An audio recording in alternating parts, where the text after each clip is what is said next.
news. A Minnesota judge has just sentenced the mastermind behind the Feeding Our Future fraud scheme, Aimee Bock. She just got more than 41 years in prison. The prosecution is asking for a 50-year sentence and her defense about 3 years. So that's somewhere in the middle that they got that, but closer to what obviously the prosecution wanted. The scheme involved the theft of nearly $250 million in COVID funding. That money was meant to feed hungry children. State leaders claim they were unaware of the fraud. Here's what Aimee Bock told our Alexis McAdams from jail back in January. I honestly believe Keith Ellison and Governor Walz need to be held accountable. What's up, everybody? Welcome to the channel. And today we're going to be talking about this Feeding Your Future fraud scheme and how this woman got 41 years in jail. And she's come out with more information about some of the politicians she believes could have been involved in it. Not only did she mention in that video Tim Walz, but and also Keith Ellison. She also will mention in this next video, and Fox News will be talking about it, so stay with us and check it out. Maybe Ilhan Omar might have had something to do with this as well. We would appreciate if you'd subscribe, like, and share. It's totally free, and it's a great boost to the channel. Fox News alert: Ilhan Omar missed Tuesday's deadline for Minnesota Republicans to turn over documents in the Minnesota Feeding Our Futures fraud scandal. Democrats blocked an effort to subpoena the Congresswoman, all as we learn that Omar's name came up 6 times in the case against Aimee Bock, the founder of Feeding Our Future. Now, Bock spearheaded the scheme, which stole federal funds intended for children and was convicted of wire fraud, conspiracy, and bribery. Ilhan Omar's name first came up in an email chain with Bock back in February 2021. The subject line read, "Help with USDA food program," in a message to Omar's office. Now, about 2 weeks later, Bock emailed Omar's office with the subject line, "FNS approves Minnesota school PEBT plan." Then 1 day later, Bock exchanged messages with this Feeding Our Future employee who fled the country after he was indicted in 2022.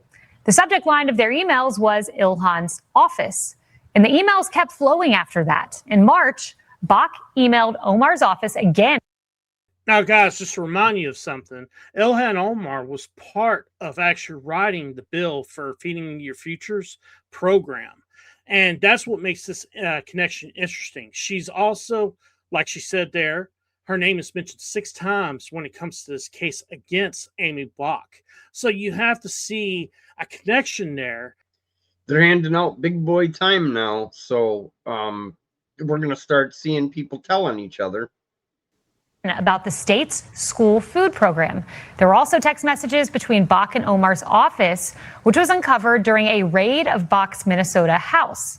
Now, while we know Omar's office was communicating with a now convicted fraudster, we don't know the contents of those messages or if Omar herself engaged in any wrongdoing. In a jailhouse interview with Fox, this is how Bock described those conversations. Did you have any conversations with Ilhan Omar that make you kind of think twice now? I've never actually spoken to her. I had spoken to members of her office. It was always really general, mostly pertaining to how the Department of Education was handling applications. And the approval or denial of those. There was nothing of any substance pertaining to claims or meal counts or fraud or anything like that. But Omar's ties to Feeding Our Future don't start and end with Aimee Bock. She also had close ties with one of the restaurants convicted of stealing $16 million, Safari Restaurant. Back in 2018, she celebrated her primary win at the very spot. And records show she spent nearly $10,000 in campaign funds there between 2018 and 2020. It's over $3,000 a year. The food must be so great to spend that much at a restaurant. And check this out. We unearthed this 2020 video of Ilhan Omar on Somali TV working inside Safari Restaurant. And while she speaks exclusively in Somalian, we were able to make out these words: Pandemic, Meals Act, and Safari Restaurant. The chair of the Minnesota Fraud Committee also revealing Ilhan Omar received donations from several Feeding Our Future defendants. And that last name on the list right there, that's a former staffer for Omar who pled guilty to fraud. Personally, I'm really glad to see that people are being held accountable. This is long overdue. And like I said before, punishing people and handing out real prison time, that's the way that you roll everybody up.